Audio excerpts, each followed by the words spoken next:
G'day, it's Dave Lupton from Flaming Wreckage here. You might have heard me having a good old chat with Andy in episode 284. If you enjoyed that chat and thrash or death metal's your bag, then I reckon you'll dig the new Flaming Wreckage album, Cathedral of Bones. You can get your fix of riffs on your preferred streaming platform, or if you want to support us even more, head to flamingwreckage.com/shop and pick up the album and a bit of merch while you're at it. Cheers for listening. Over to you, Andy.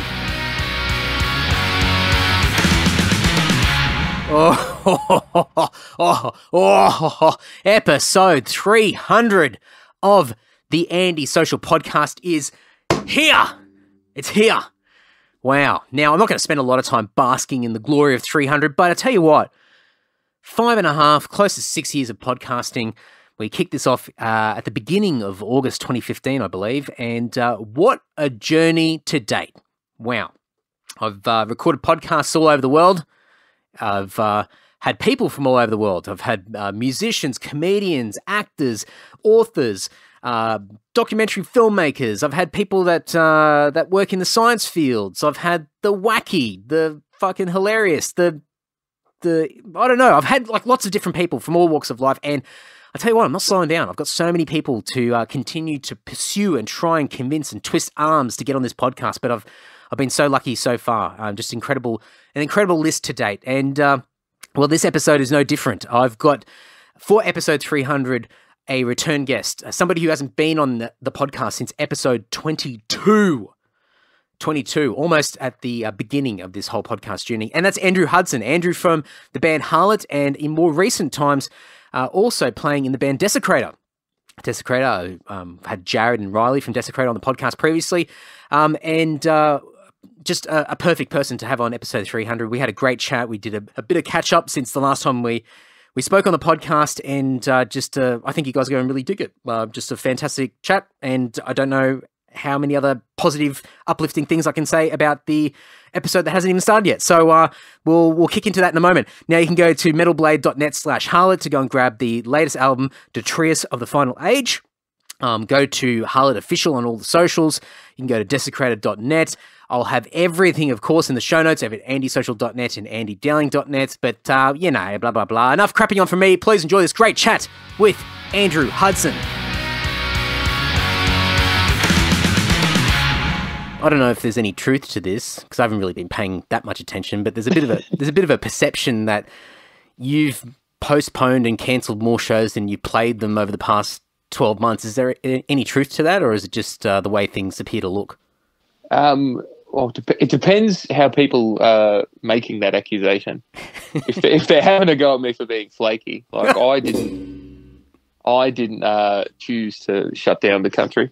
I do live in Victoria, and we have had the shittest times of it.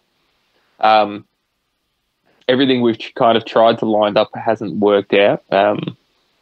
Personally, in the last month, 3 shows we've had to bin because of either statewide lockdowns or me returning from a state that someone sneezed in, and that was enough for me to be stuck at home for 14 days. I shouldn't make light of the situation, but it is, when 4 cases appear in Perth on Friday afternoon and my flight is, heading home that evening, and I've got a show on the Saturday night, and it's like, well, fucking in the bins, Oh, mate, it's, I think, because that was for the Anzac Day show, wasn't it? Oh, yeah, because we were going to do Saturday night in Melbourne, then Sunday night in New South Wales. Yeah. And so, yeah. What a fucking shit show. The issue was, even if I was allowed to travel, every time you go into Victoria, or every time you move from state, they've always got the same questions, like, have you been in Perth in the last 14 days, or have you been in a red zone or something in the last 14 days? So even if I went to Sydney, on the way back into Melbourne from Sydney, they would have asked the question in the border pass, have you been in a red zone in the last 14 days? And it would have been like, yes, in Perth. That's not where I'm coming from, but technically I've been there. And so I would have had to isolate. It's a shit show. The government didn't know either. I was on the phone to them 3 separate times, asking them the same questions, and I got 3 different responses each time. I was like, if it's gone from a red zone if it gone from a green zone to a red zone, what rules apply to me? And they were like, all right, so if it goes from green to orange, I'm like, no, don't care. No. And she went, all right, if it goes from orange to red, I'm like, again, you know, like, that's not the circumstance. And she basically said, "Ooh, I don't know. I think you should be all right." And I'm like, but I'm just as much of a risk as, like, yeah, it's just, there was no logic or reason behind what they were doing. And the people that you call, they've just got a checklist, like a script to answer the questions you have. And it was a fucking nightmare. Oh, they tell you one thing and then you get a text message saying the other. and because of this, like, signing in everywhere, as soon as you've been somewhere that's a bit weird. I travel for work, so I get messages regularly that's just like, you know, an area you may have been in has been designated a fucking dangerous zone, and it'll be like a town in South Australia that I was in like 4 months ago, and you go, oh, for fuck's sake. Like, it's just like you're running away from just like this it's war just in the constant. background, these nuclear bombs going off in the background, just trying to stay ahead of it. I definitely feel like I've had a bad run of it. Like, every time I seem to do something, it lines up perfectly with shit going bad. I might be a bit of a bad luck totem. Like, the Perth thing was ridiculous. Like, yeah. And every time I'm in another state that week, there'll just be like a couple of things. I mean, yeah, maybe I'm the one who's spreading it. Yeah, you could be the one. I could actually be. I could have just been carrying it for 12 months and been unaware the entire time, because I had my first COVID test like a month ago. Yeah. At no point did I go, I haven't been, like, at no point did I think that I may have even possibly had it. And, you know, because we were wearing masks and we couldn't do anything, I didn't get sick for like 18 months. I didn't have a sniffle for 2020. I get one every year. There's like 2 weeks in winter where I feel like shit, and last year was the first time it never happened. And it's like, wow, hygiene is effective. What a novelty. I've become such a germaphobe after last year when all those measures first came in about, you know, the social distancing, the masks and the hand sanitizer and all that sort of stuff. I just became more acutely aware, and I'm a pretty clean guy. I'm a little bit sort of, you know, precious about, you know, the basics, the things that I would expect would just be basic hygiene, which a lot of people, the bare minimum. Yeah, like, you know, kind of ask. I think we're playing to the wrong demographic to ask that of people. But I tell you what, I mean, even, you know, months and months or a year into this whole thing, just to see how many fucking grubs are still out there, just boggles the mind. And there's I'm sure you see it, you know, when you're traveling around, but, you know, some places have got like the plexiglass sort of screens in front of the counters, and I stand up really close to them and I can see all the spit residue that's all caked over this plastic, this glass. Yeah. And I'm just thinking, how much of that dried argument on it. And I'm thinking, how much of that, before that glass was there, was landing on that poor person's face behind the counter? Yeah. Just over the day, just gradually just building like this nice film of just filth over their face, you know.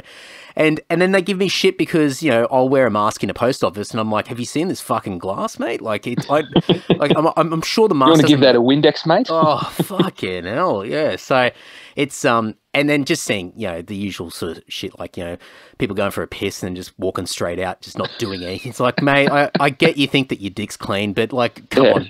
Like, I don't think I'll it's have clean. you know, I keep a remarkably clean penis. No, like, honestly, hand sanitizer when you walk into the store, like, that should have been happening already, and that better stay. Like the plexiglass things in front of servers, absolutely fantastic. Again, that needs to stay. You know, there's just, like you said, a level of things that are now happening that you would have kind of expected or hoped for quite a while. And so I love being able to clean my hand of the filth of the outdoors every time I walk into a supermarket. You know, I hope that as a society we kind of grab onto a few of these things and continue them going. Oh, just even these tiny little things, like, you know, you go to like Coles or Woolies or something like that, and you're like in the fresh produce area, and you like go and pick up, like, you know, an apple or something like that, chuck it in a bag, and then you see someone who picks up like 20 fucking apples to inspect them all with their grubby hands to go and have a look, and then eventually just sides on the first one that they end up touching in the first place, but, you know, had to touch 20 of them to get to that first one.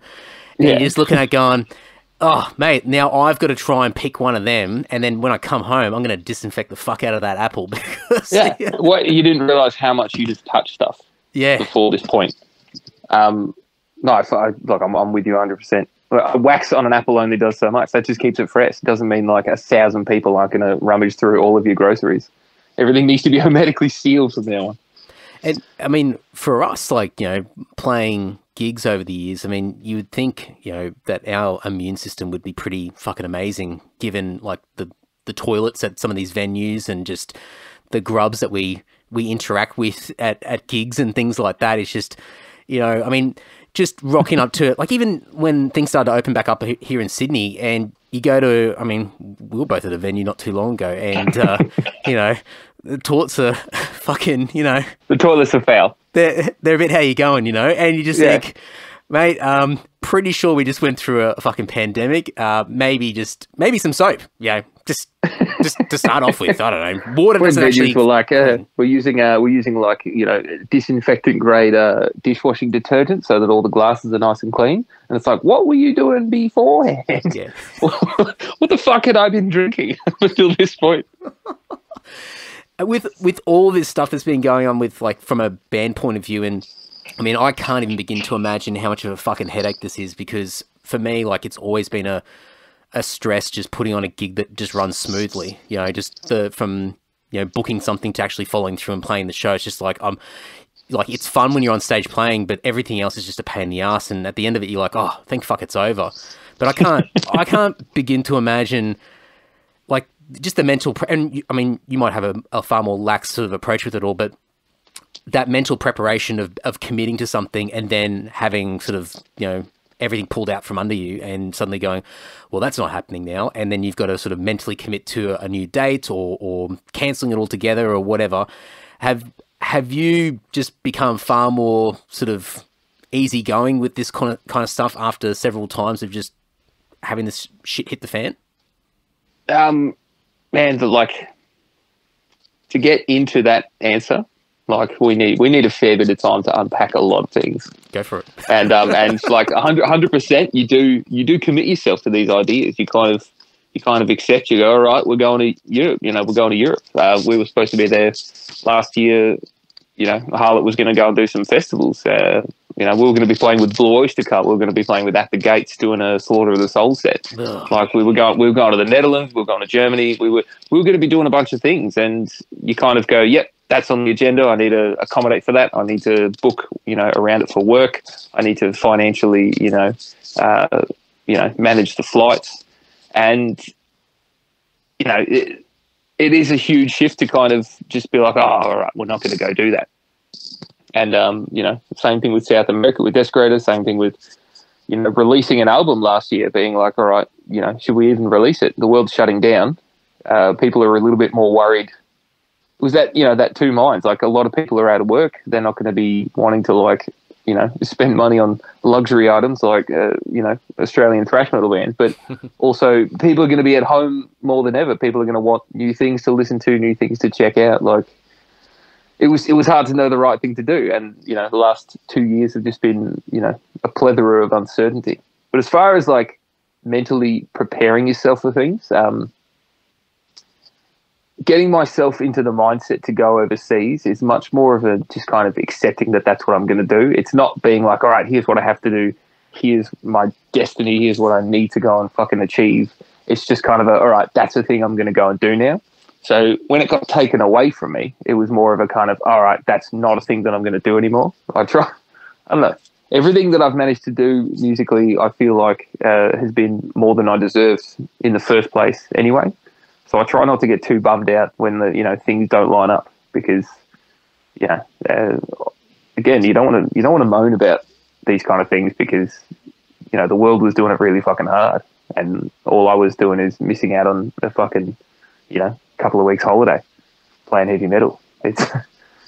I'll deal with it. It's that kind of entitlement sort of stuff. Hey, like, I mean, we see it with a bunch of people that we know, like, especially in music, because, you know, people, I mean, you know, they put themselves on the line right from day dot. You know, they make an intention that they want to be somebody in particular, and they get out there and try to create something out of nothing, and then they hustle and they play the shows. And so, and a lot of it's a lot of shit that you got to deal with. It's not a lot of fun to begin with, apart from, you know, some beers along the way and sort of, you know, 5 minutes of glory. You know, 5 minutes of glory, a couple of beers with your friends. There's a whole bunch of stuff that you focus on to completely justify the absolute shit show that being in a band is. yeah. And The horrendous travel times, the sinkhole of money, all the crap that goes with it. Like we spent 6 weeks in Europe one time, you know, playing 32 shows, and we spent more time on the plane getting over there than we did on stage for the entire fucking run. How's that for perspective? You're like, fucking hell. And like, you know, you get the flight out in a 24-hour period. You go, it's a rough slog, but, you know, we'll get that out of the way. And then you spend the next 6 weeks just doing the same thing over and over again every single fucking day. And you're like, what the fuck am I doing with my life? No one needs me to be doing this. But I think you get delusional after a while. And I think a lot of bands, because they go through all these slogs to try and accomplish anything, when those offers or those opportunities sort of start to, you know, come front of mind, and you can start to see these things and you can latch onto them, you know, when they're taken away. So just using your example, some bands would really take issue with it because I guess there's an underlying feeling of, well, they deserve that. And you're taking something away that I've worked hard for. And so it's a real sort of sense of loss rather than, as you said, sort of looking at it. It's fucking privilege. The thing we've got to do is a fucking privilege. Oh, and that's it. It's people that think that they've worked hard, therefore they deserve to get, like, you know, the cooler side of the thing about music is it's an artistic endeavor. Like, everyone knows what they're getting themselves into. Everyone understands that it is a sacrifice with really minimal chance of paying off. And that paying off might be getting things to the point where it no longer costs you heaps of money. But yeah, it's, you know, I feel incredibly lucky to have been able to do the things that I've done. And so, you know, when those offers come up and you go, yep, all right, we'll go and do these festivals. When they get taken away, it's just like, well, I didn't really deserve that anyway. So, fuck, oh well. And especially also, like, you're probably in the back of your mind just thinking, well, you know, the consequences. I straight up just think of the money I've saved. Well, I just go, fuck me. I didn't have to buy a return flight. You're a realist. I love it. I don't have to. Yeah, it's I don't have to take 3 weeks of annual leave. Like, I've got fucking holiday time saved up for the first time in my life. I've been working full time since I was like 23, and I have never spent my annual leave on anything other than playing shows. And it is fucking, man, that's like eight years now. Yeah. That shit gets fatiguing. I think it also, like, you're not sort of worrying about the consequence of not being able to do something either, because everything keeps moving, and you realise that one particular event or moment in time doesn't, you know, dictate the future. And I mean, I've crapped on about this quite a bit with a lot of other mates. You know, when we all panic about certain things and the competition with other bands and opportunities and all that sort of stuff. But mate, no, one band's success is not going to stop you from doing well as well. Nah, it doesn't matter. And even those moments of glory where you feel that you're getting that spotlight and you're getting that stage or whatever, in 5-10 years' time, everyone's forgotten about it. Like, it's nothing, you know. And it might be a great memory for you, but ultimately it doesn't move the needle with what you're trying to achieve. You're going to achieve the same outcomes no matter what. It's coming down to, you know, the energy that you're putting into it rather than sort of the expectation of getting anything back. So but it's been interesting watching people go through these mental sort of hurdles over the past several months, just trying to come to terms with, like, it's not even about them making decisions anymore. It's about things like outside of their control. And as a result, I guess they've got to make decisions, you know, of how they're going to approach and interpret these events. And it's some people have done a great job. They've actually sort of come out the other side, and they're stronger in mind and get a better picture about what their purpose is and what the most important things are in life. But others are just, oh man, like, fucking, they're just they're crawling. They're struggling, man. Yeah. I think the last, you know, 18 months has been really affirming for some people. I think it's forced people to sit back and actually look at their life and be like, all right, how much was I sacrificing for the sake of this thing that has just fallen in a heap through no fault of my own and may never go back to how it was? Like,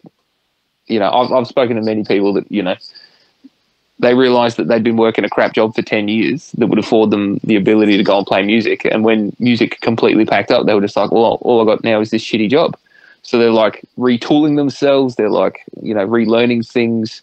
They've stood back and been like, all right, time to actually fix everything else around the band. And it's I think it's been really affirming for some people. I think it's been devastating for a lot of people, but I think it's been a wake up call for some.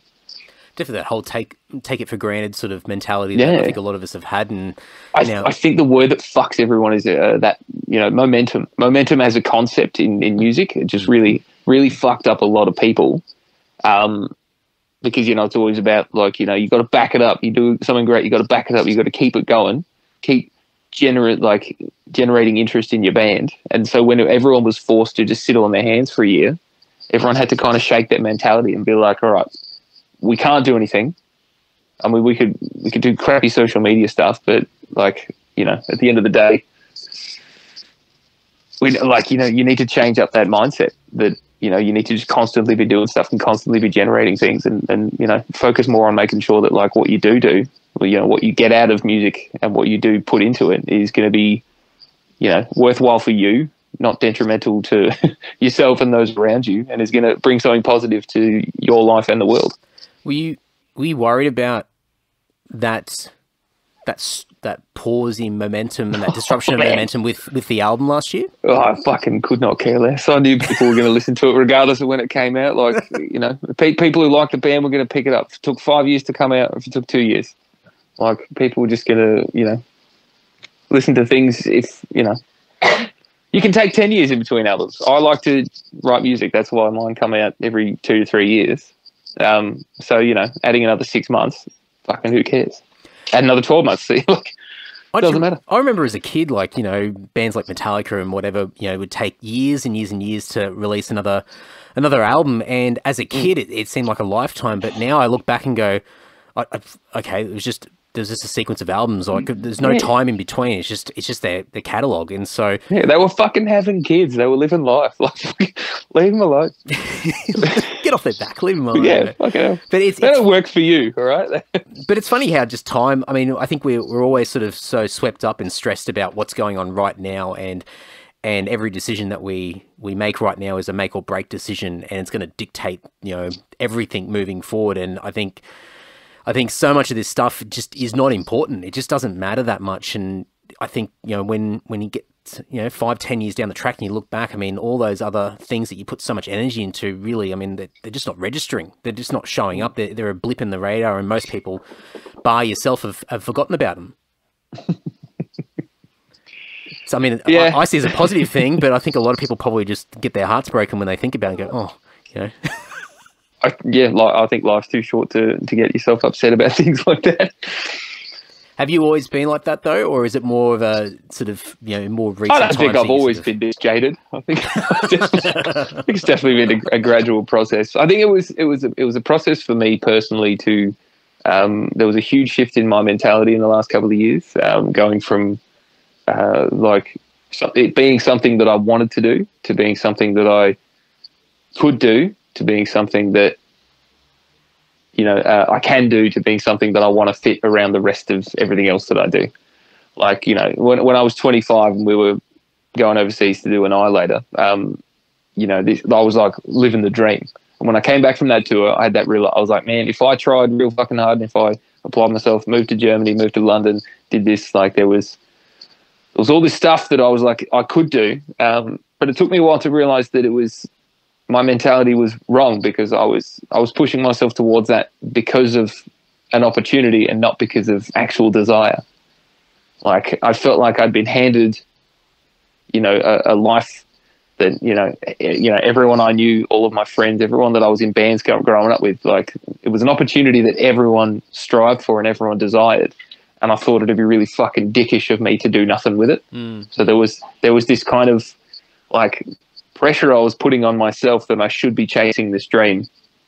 And then I think there was just kind of a realization. I went, oh, I don't actually think I want to spend 6 months of a year living on a bus and the rest of it living in a basement. Like, I don't think that's... Come on, mate. Sounds appealing. Look, I don't know. Look, some people it ticks all the boxes. For me, it was... Yeah, it's just not what I wanted to end up. No, it isn't where I wanted to end up, you know. Was that a struggle to sort of get to that moment where you sort of had that, I don't know if it's a light bulb moment or anything, but just sort of to have that realization, go, this is like, I'm not obliged to be doing this. I don't have to feel guilty because I don't feel like doing, like, because I don't have the desire to do it. Did that take a little bit of time? Look, I think I got into a really dark place about it for quite some time, just because it was, when something that you'd, so much of my identity was based on, what I had, projected because of this band. And so when you realize that it's not actually what you wanted to be, known for, or like it isn't what you wanted to end up like pursuing, you kind of have this, like, it's like a midlife crisis, but in your late 20s. Yeah. And you're just like, oh fucking God, what have I done? Like, what have I spent the last 15 years sacrificing for, to get to a point, and then be like, oh my God, this isn't what I want to be doing.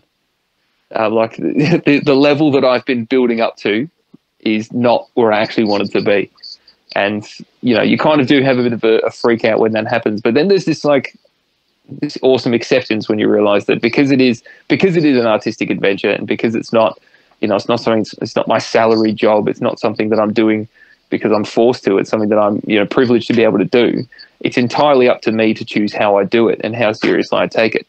And it means, it gave me that freedom to either look for shows or turn them down. Like, it gave me that ability to be like, look, take as long as you need to write an album. Just make sure that it's something you enjoy, because, once the music's out there, it's going to be there forever. There was like a real struggle when I was approaching the mentality.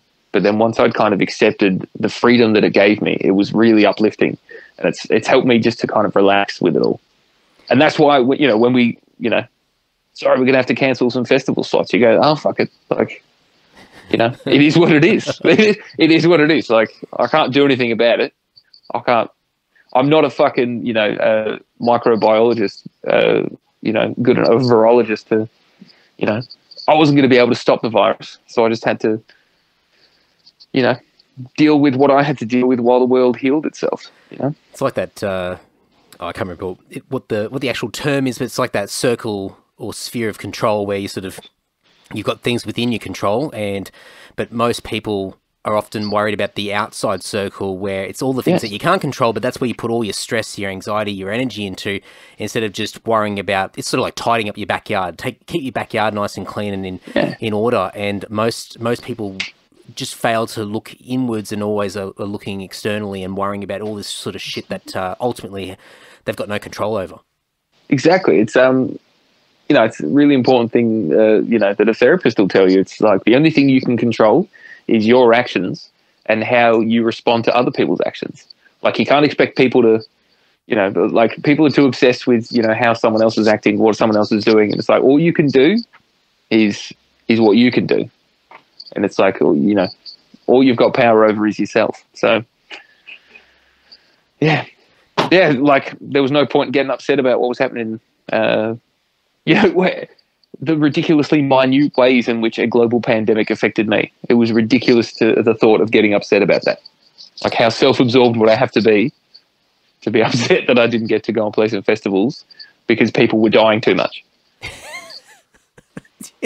How dare they? What the fuck, guys? Guys, I've been working really hard. I deserve this. You have no idea how many shitty stages I've played on over the years. This is my time to shine. I've been to Perth, for fuck's sake. Perth!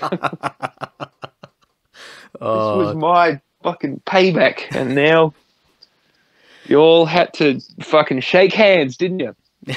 It's also been eye-opening just to watch, I guess the garbage dump of social media and people reacting to things and their commentary, I guess, in their own perspective, in their own context of how they feel they're being impacted by these things. And ultimately, a lot of these people who are airing their grievances and complaining online are people that, in a country like ours, have full-time employment, have all the things, but they're sort of focusing on very sort of trivial, tiny little things that might be slightly inconveniencing their day, or to be honest, not even inconveniencing them at all. It's just a case of it's different, or it's an opportunity just to complain. And I think when I see a lot of that. People do love a gripe, man.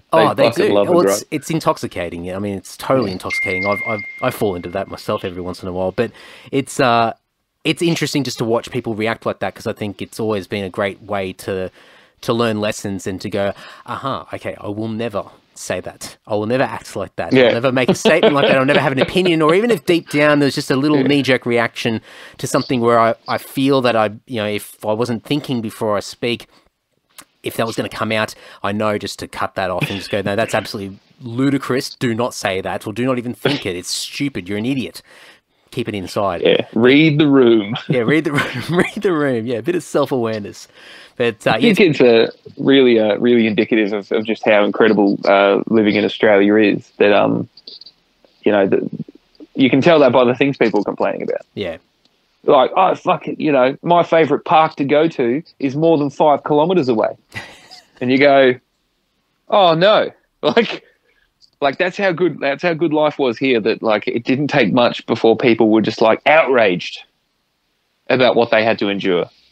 And that was, living in their fucking, nice houses with their fucking clean drinking water, with, like, unlimited fucking internet access and electricity and all the comforts of the Western world, and all we had to do was just sit at home in them.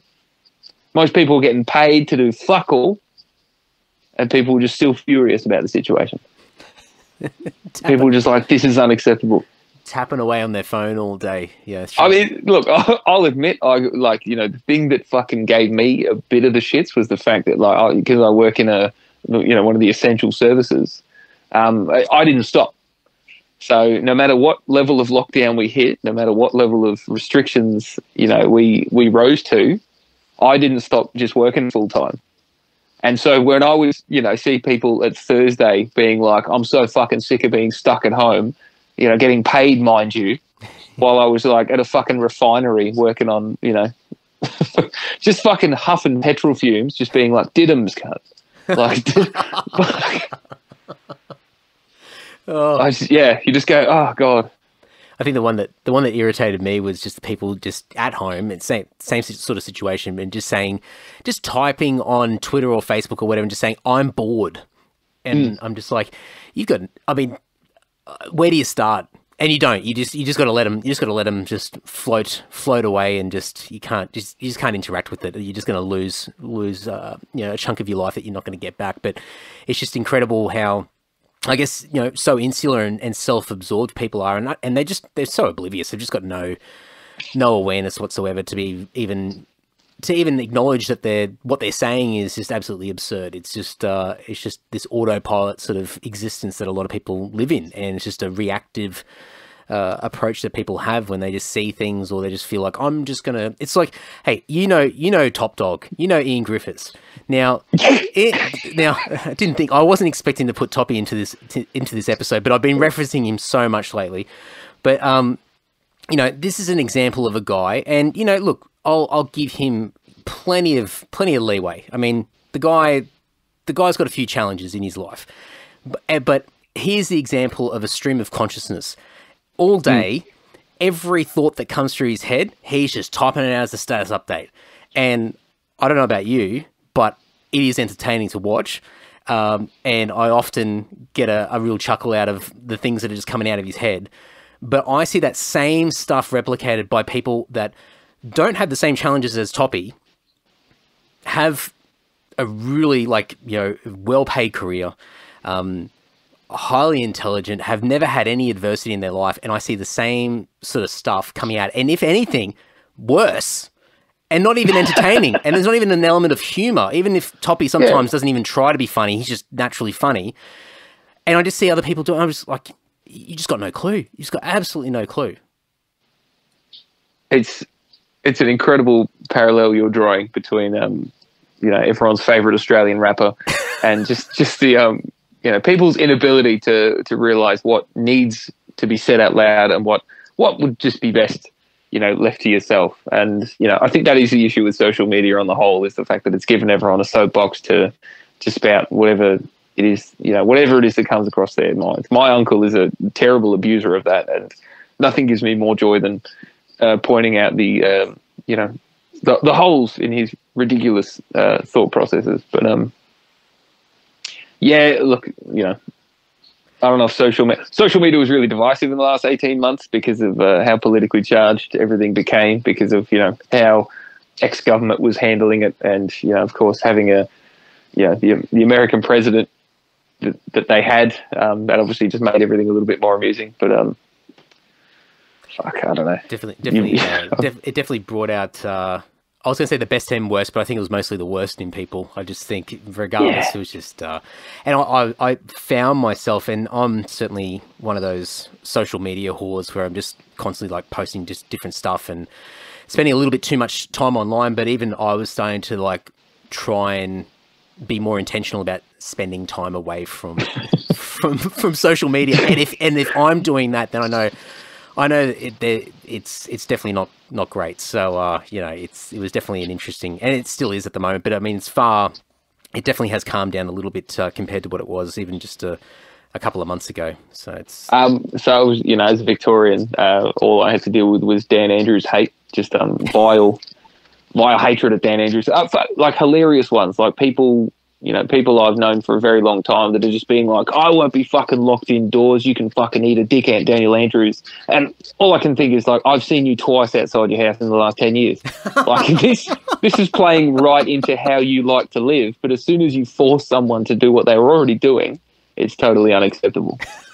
And, last year everyone was like, I hate that fucking piece of shit. Like, he needs to die. He should be fired. He should be executed. Like, how dare he, lock down the state? He's killing Australian business. The Victorian economy bounced back quite well, and there was huge amounts of, stimulus for, obviously the live music industry is going to die anyway. So, there's only so much. There's only so much you can give to effectively, it's a hospice. Just making sure it's comfortable on its way out. But it was, in the last week when we got a couple of cases and it was like the lockdown's coming, all the people that were complaining last year about the lockdown were just like, where the fuck's Dan Andrews? Like, why isn't he locking the state down? Like, people who were finally realizing after like 12 months of not having to work, being stuck at home, being like, this is terrible. The state opens up, they go back to work, and then they go, oh, this is much worse, actually. Like, this is actually terrible.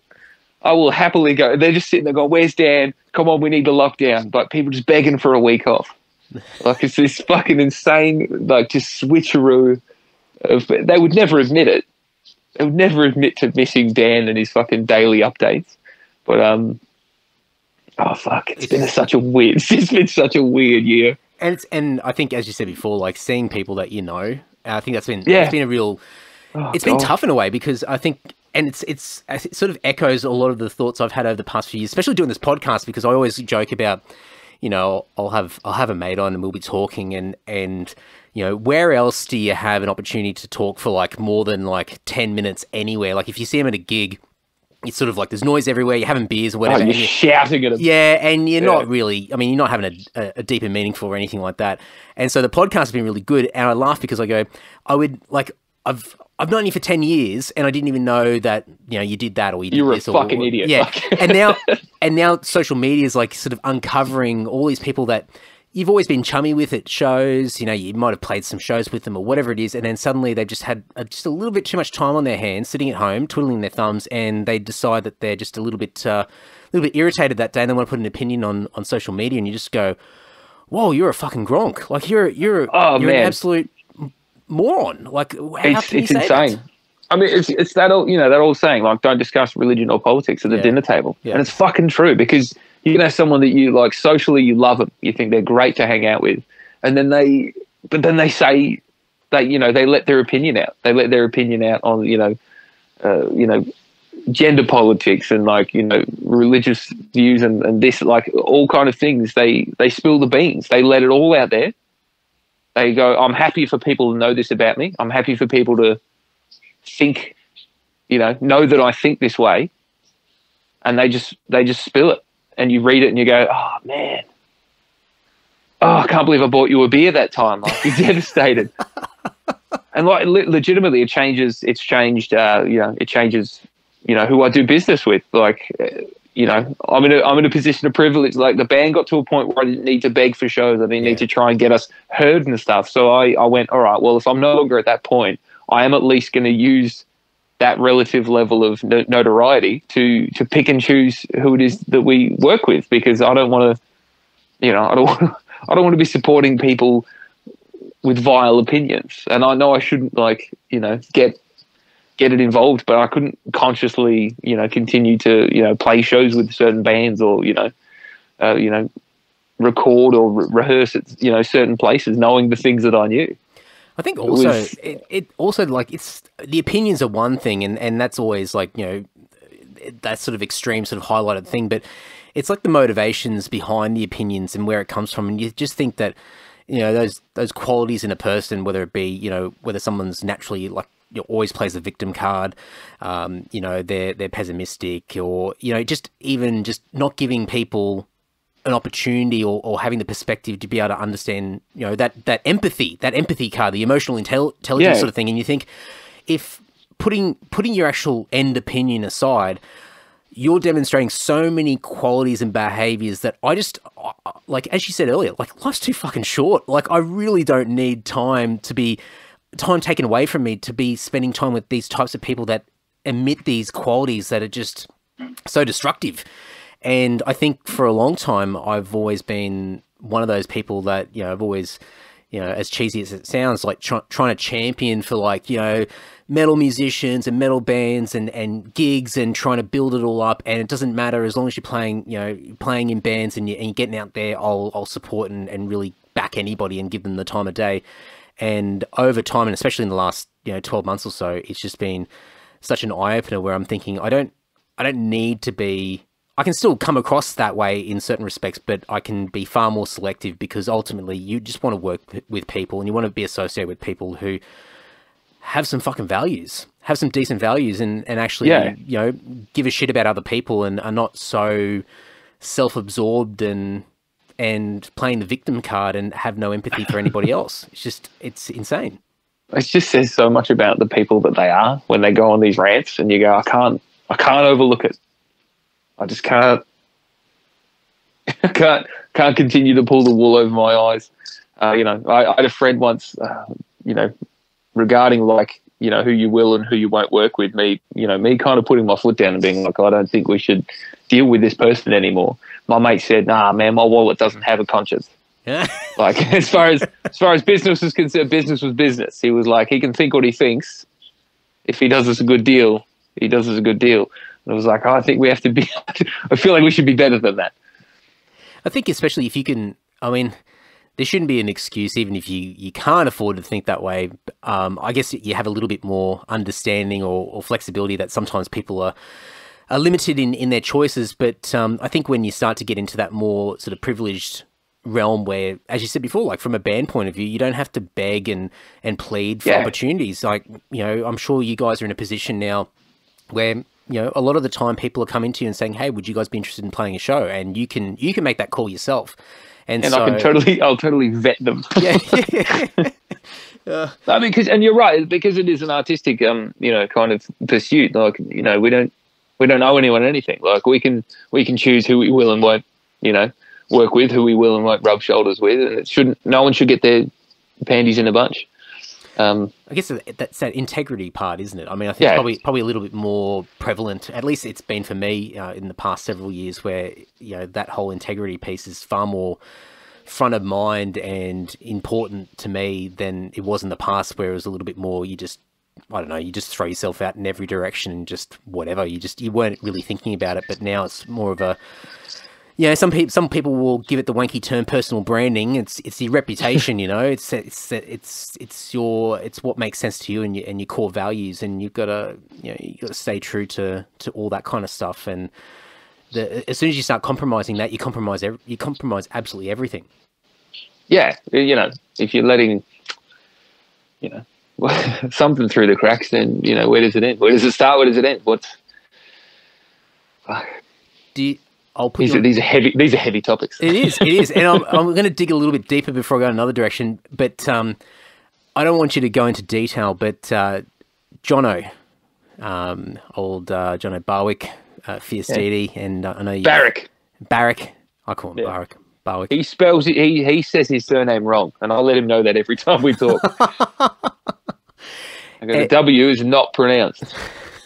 Well, okay, I'll leave that one with you. You can keep running with that. I will continue to fight the good fight on that. Okay, all right, that's good. That's one of your core. That's something that means a lot. Something that's really important to me. That's I right, am aggressively obnoxious when it comes to the use of the English language. And anyone who's read any of my lyrics will attest.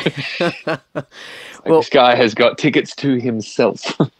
Well, when I was talking to him, and I think it might have been the last time we did a podcast, but he was, he's been going through all this stuff over the past several years, and he's gone from, you were talking about identity before, and he's gone through all these sort of this roller coaster of trying to work himself out. Where does he fit into the world, and getting out of Tabra and whatever, attachment he had to that. And now he's doing his new project now and doing really well, and he seems to be at peace. But he said that a lot of the time, like there were people that he spoke to often that gave him some reassurance and some guidance, or just a little bit of words of wisdom, or just to keep him on track or keep him grounded. And you were one of those people that he mentioned.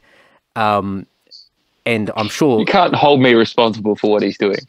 Well, you can't get me on that one, Dowling. Well, without wanting a repeat of the exact conversations that took place, I mean, I guess from your point of view and sort of the stuff that you just said before, I mean, what kind of stuff is front of mind for you these days when it comes to? I mean, it's probably just echoing what we just spoke about, but I mean, Jono's been really sort of open about trying to work out where he fits into the world. And I think what you said earlier, when, that late 20s period, I mean, as soon as I hit 30, I started looking at every famous person who's 30 years old, and I go, well, I'm not that, I'm not that, I'm not that. Or, I've always been that guy who plays bass in that band, and that's all people have known me for. And so you've had to shift the identity and work out where you fit into the world.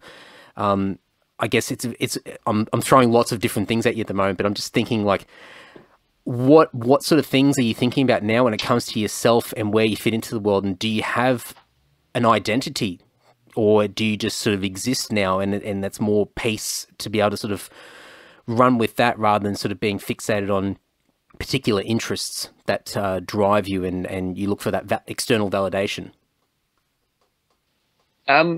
Look, there's definitely a portion of my identity that is still heavily embedded in music, and I'm fine with people associating me with music, and I'm fine with people considering me to be a musician. I just I hit a point where I needed to be more than that. I needed to be more than that guy from that band. I needed to be a guy from a band. Sure, that was something that I did, and that was something that I was had been doing for a really long time. And it's still something that I spruik to amuse what we would call normies. I come across many, everyday people in my line of work, and it often amuses them what I do with my spare time. But, for a really long time, it was, my custom plates were the band name. Like, it was all I would talk about. It was all I'd think about. And yeah, these conversations I had with John Barrick, that he mentioned, we were both going through really similar times in our life. We were going through really similar shifts, and we were kind of, we were talking about, do we pack it in? Do we change what we're doing? Do we mix it up? Do we stay the course? Like, there's all these things that you think about what you should and shouldn't be doing. But all that matters is that you end up doing what's, what actually makes you happy. Because, this is a artistic expression that we're dealing with. And if you're not in a good headspace, if you're not doing it because you enjoy it, then you're not going to be able to create good music. You're not going to be able to, pursue it passionately. You're just going to end up, miserable and stagnant. So it was really important to find, like, personally, the level that you wanted to commit your life to it, and in what way you wanted to commit yourself. Like, whether or not this was even like, as far as the genre is concerned, just being like, is this really what you want to be fucking doing? Like, thrash is a tremendously bankrupt genre. Do you really want to keep fucking flogging that horse? But and yeah, it just comes down to whether or not you can pursue happiness through it. Like, I think me and John were both at a point where we were doing it because we've been doing it for so long, but we'd lost all the joy in it. So we kind of, together over these conversations that we were having, we kind of broke down what it is, what was most important to us about being in band. And the Fierce Deity thing, he hasn't played a show in fucking ages. Because he cracked the code. He went, dude, I love creating music. I couldn't care if I never played a show again for the rest of my life. Like, he goes, I'm going to be able to create music and get it out to the world, and people are going to listen to it, and people are going to hear my songs and hear my stories. And and it was amazing to watch him go from someone who was just like, I'm done, to just like consistently releasing tracks.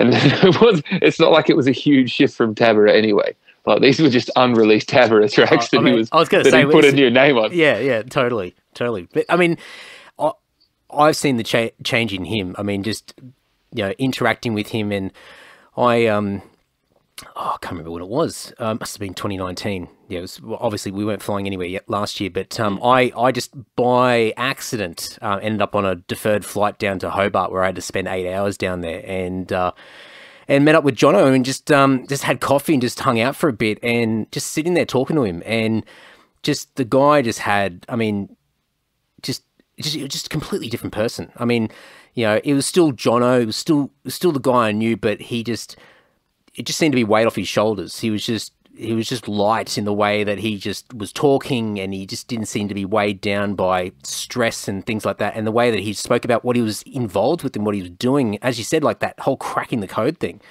And I think a lot of people probably, are probably not conscious of it, but have the desire to sort of find a way to crack the code. What is that thing that ultimately gets you fired up and gives you that sense of purpose and fulfillment and happiness? And I think often we're sort of running in different directions, trying to find it, but not really sort of conscious of why we're doing what we're doing. And I guess, like you said, like you get to a point where you're doing the same thing over and over again, and you're going, well, hang on, I'm getting these fleeting moments of kind of happiness. I don't know if it's happiness, but I kind of feel like kind of happy every once in a while. But ultimately, it's probably just adding a lot of extra stress and misery in my life. But why do I keep fucking doing it? And but I think a lot of people don't even get to that point where they question themselves. They just keep plodding along and digging themselves a hole of misery.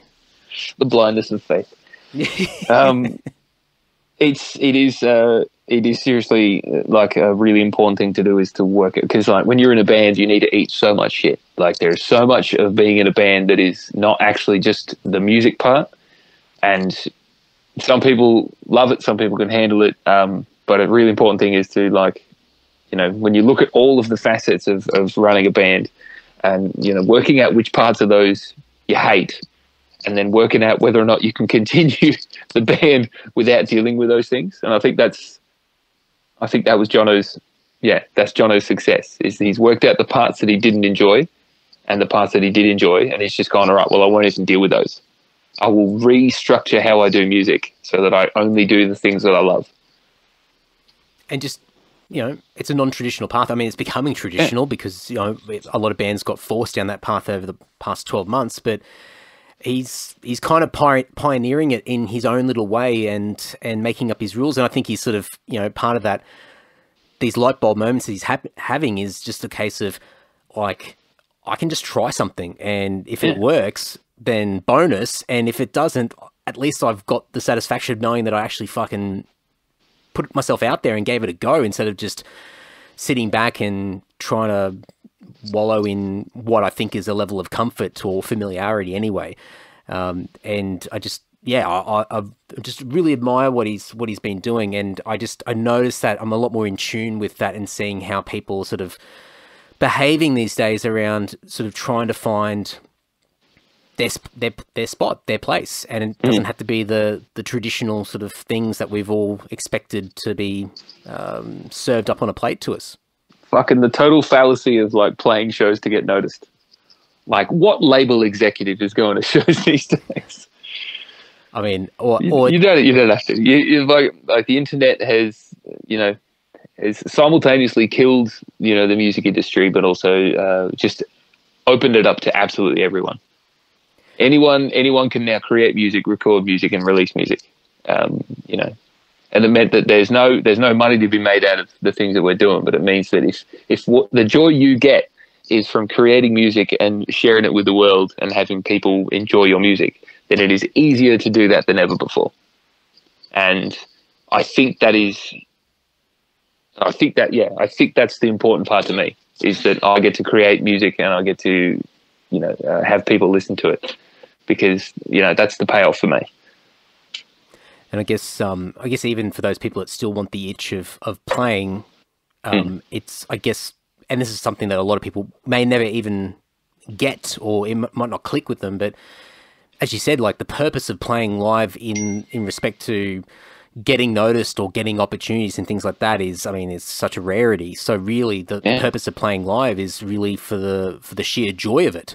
It's not even a case to flog some CDs or some merch. I mean, people buy everything online these days. It's very rare that people can buy it all online. Yeah, and people just want to buy, more than likely just they're bringing cash or bringing their card to go and buy beers. It's you can play the music album perfect, and people will be like, wow, that was cool, I'll buy the record. But they may have just already heard it album perfect on the album.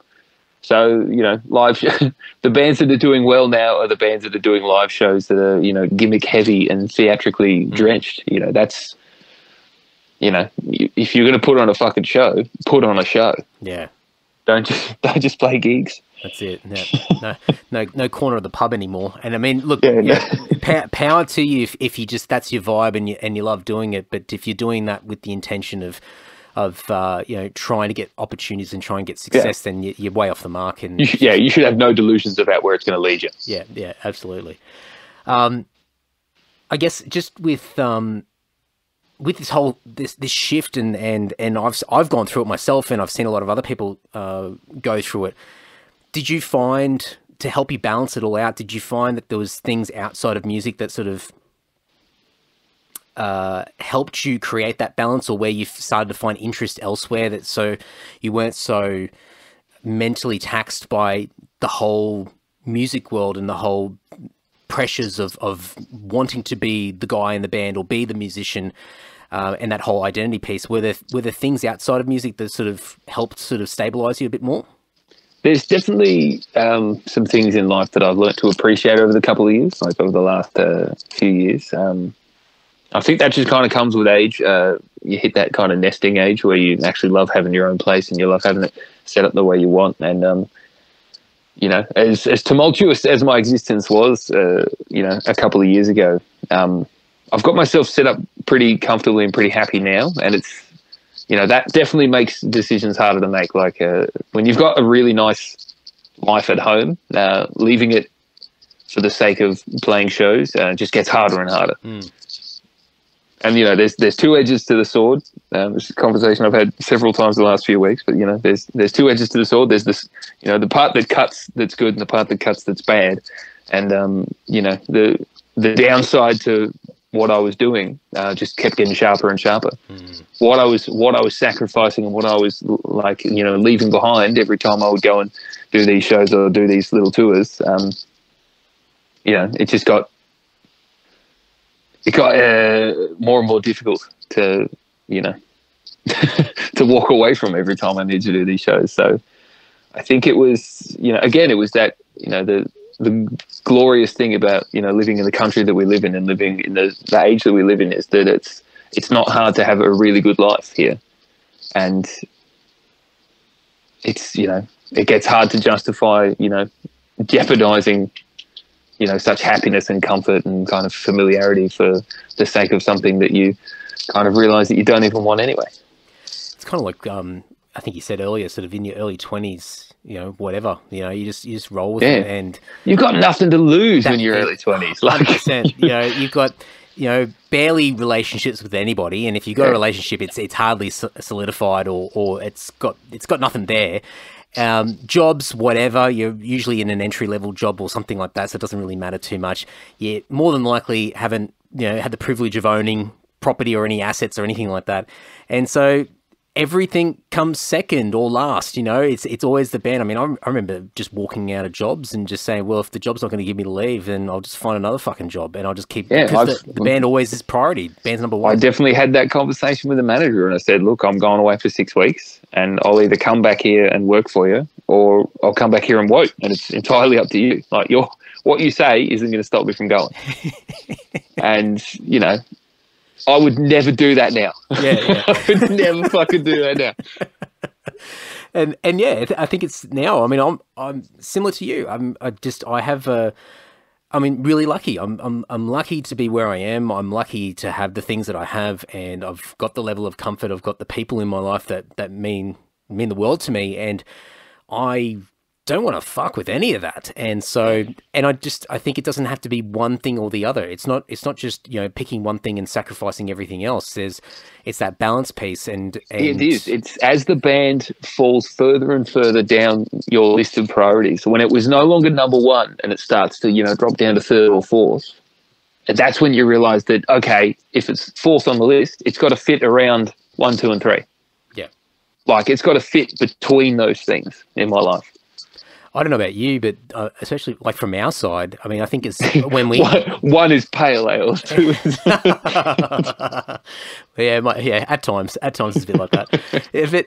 I noticed that when I mentally took the foot off the pedal a bit as far as putting that pressure on myself to whether it be competitive or keeping that momentum going with the band, I mean, more opportunities came up, and albums started to do a little bit better than what they did in the past. And I think it was just probably more coincidence than anything else. But I think I sort of just started to realize that things are going to happen regardless. And I think as long as when I do spend time on the things that matter, and depending on the time of day or the time of week or whatever it is, that I make sure that time counts. Instead of just 24/7 having your head in one particular place and wasting 90% of that time because you're not being effective, you're not being intentional, you're just obsessive.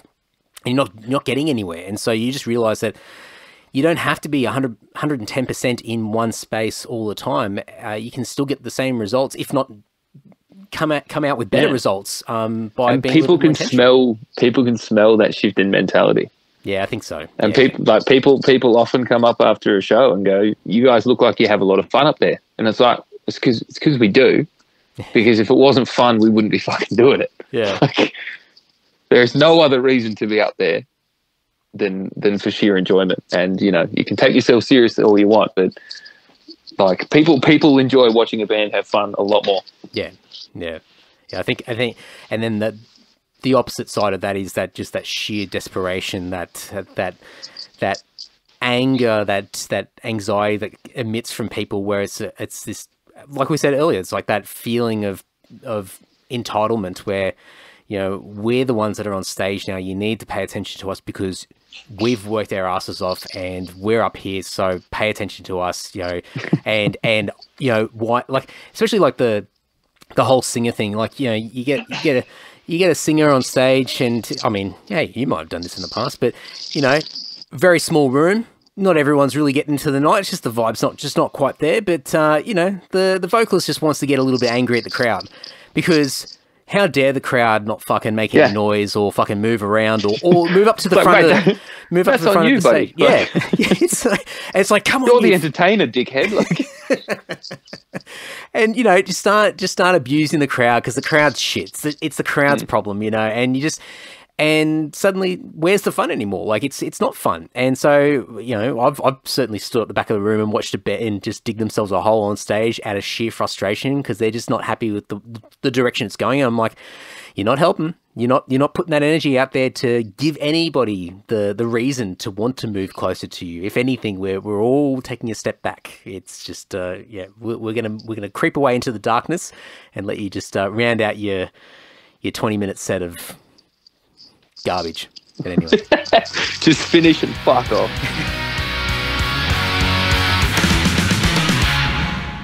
Okay, folks, now I'm going to put links to Andrew, Harlott, Desecrator, everything in the show notes over at andysocial.net and andydowling.net.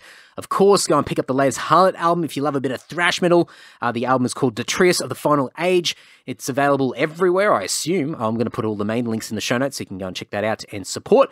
And yeah, what a way to hit 300, especially somebody who was almost at the beginning, episode 22. I mean, that's almost 5.5 years ago in itself. So incredible to have Andrew back on the podcast and a great chat. Hopefully you all enjoyed it as well. And I tell you what, I'm not going to pat myself on the back too much to break my own back, but 300 is pretty cool. 300 is pretty awesome. I didn't think I would last this long. Following through, just sticking at it. I've had a couple of little breaks along the way, but more or less just steamrolled my way over the past 5.5 odd years to get to this point. And I think reflecting back from when I started episode 1, which, oh God, it's ultimate cringe, especially those first few episodes are pretty cringy, but I've certainly grown. I'm a completely different person to when I started this podcast. Just listening to people, their stories, getting insights, ideas, different perspectives from all around the world, like lots of different people from different backgrounds, and I've become far more open-minded. I think my emotional intelligence is better than it's ever been, far more empathy for people, and just a little bit more knowledgeable. Well, you know, not that I'm an expert in anything, but just got a little bit more of an understanding of lots of different things, and that's fun. Certainly makes conversations a hell of a lot easier these days versus 2015 when I kicked all of this off. So it's been fun, and I tell you what, I looked down at my list of guests that I still have to twist arms and convince and blackmail or whatever the hell I need to do to try and get these people on the podcast, and the list grows by the day. If anything, the list is growing quicker than me being able to churn out podcast episodes. So, folks, and on that note, please reach out. Shoot me a DM if there's anybody you think of that would be perfect for Andy Social. I may already have them on the list, but if not, I'll certainly add them. So please keep those suggestions coming. A lot of people that have been on the podcast have been a direct result of people like yourselves reaching out and saying, hey, you should look up this person, check them out. They may be somebody worth having on the podcast at some point. So that has certainly happened. But so many people have come, so many people have recorded, and the coming weeks alone, I'm really excited to share those episodes. So I think, yeah, enough gushing over episode 300, just a little pause. I may have a beer and just celebrate that, but onwards and upwards. We've got we're digging into the 300s now, and I can't wait to share this next bundle of episodes with you all. So stay tuned for that. Now, before we wrap it up, of course, Patreon. Patreon's part of the reason why we've reached episode 300. Patreon.com/Andy Dowling. I always say it's the best way. It is the best way to support this podcast, not only just to help alleviate and lift the burden of the podcast expenses that roll in every month, hosting for websites and podcasting itself, the editing, the production, the gear, all the little incidentals that sort of add up over time. That stuff obviously is a massive help, and the Patreon community helps that, if I can fucking talk. But more importantly, it's the motivations, the accountability. It's the people actually putting their name out there and saying, hey, I'm going to back you, Andy. I'm going to back your podcast. Really love what you do. And it's that encouragement that just fuels me and just keeps me going. So that means the most to me, which is why my goal for this year is to get as many $1 supporters as possible. So please, if you can sacrifice $1 a month, jump over to Patreon, throw your name down, chuck me $1 a month. It's a great way of supporting the podcast. And as we kick into the second half of this year, I'm going to be updating and refreshing some of the tiers over there. So even people in the $1 tier will start to get access to some things, and I'm just going to try and make it better and better for everybody. So go and check it all out, patreon.com/Andy Dowling. And I must say, as I always say, a big thank you to my top tier supporters. These people are the heavy hitters. These are the significant contributors who keep the lights on, and they're part of the wider community of just amazing people who do support over at Patreon. So thank you so much to Andrew from Perth, Mick G from Sydney, Ash from Deniliquin, Ash from Deniliquin, Dan from Dapto, Rod from Rayleigh in North Carolina, Patrick from Canberra, Liam from Brisbane, Chris from Sydney, Brendo from Leeton, Tim from Canberra, James from Brisbane, Steve from the Gold Coast, Andrew from Sydney, and Talitha from Brisbane. Thank you very much, folks. means a hell of a lot for you guys to sacrifice so much of your dollary dues for your mate Andy and this little old podcast. So thank you very much. But come and join us over at Patreon, patreon.com/Andy Dowling. It means a hell of a lot. More musos coming over the coming episodes. I've been recording heaps of musos. Just been enjoying that. Getting into my little safety net of talking about music. I've been enjoying it, but trying to get a few different types of people on the podcast as well. So lots of fun coming. Stay tuned. Keep sharing it around. Dig into the back catalogue. We've got 300 episodes now, folks. Treat it like your favorite band or your newest favorite band that you've just discovered, and you're about to dig into their back catalogue. Listen to the old albums and discover all these hidden gems. Well, that's what the Andy Socials is like. Dig through the previous 300 or 299 episodes, find all the gems, find all these amazing guests, and reach out to them. I'm sure people that have been on the podcast 3 or 4 or 5 years ago would be absolutely blown away to get a message from somebody just saying, hey, I just heard you on episode 50 or 24 or bloody 137 or whatever it is, and I'm sure they'd be stoked to hear from you. So go back and dig through the back catalogue. Until then, folks, take care and ta-ta.